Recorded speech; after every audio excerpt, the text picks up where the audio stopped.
Vista così, all'esterno della sede dell'Associazione dei Mutilati e Invalidi di Guerra di Piazza Pio X, sembra una locandina come un'altra che annuncia la rievocazione dei vecchi mestieri. Ma è quando si arriva al dettaglio che non possono passare inosservati i nomi di alcune partecipanti. Spesso i Ginger e Cocò Lamour c'entrano davvero poco con le foto di falegnami, ciabattini impagliatori di sedie e via discorrendo.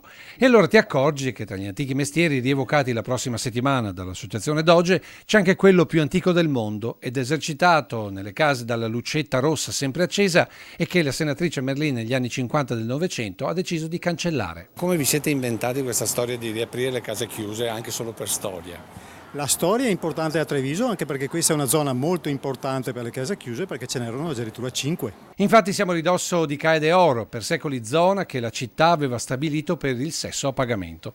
E per questo nella piazza Pio X, che sarà interdetta al parcheggio per tutto il prossimo fine settimana, l'area destinata a rievocare le case per il maschio piacere sarà proprio dove prima del bombardamento del 7 aprile esistevano veramente i postriboli. È una rappresentazione allegorica molto spigliata, diciamo divertente, bellissima, che viene fatta a modo di spettacolo.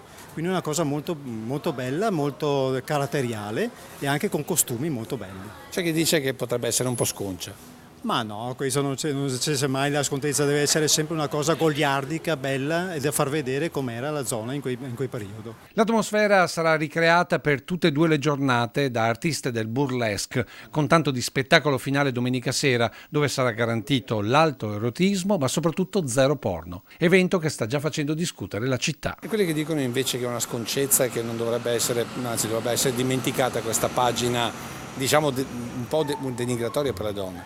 Beh, di solito quelli che parlano così sono proprio quelli che ci andavano con queste donne qua.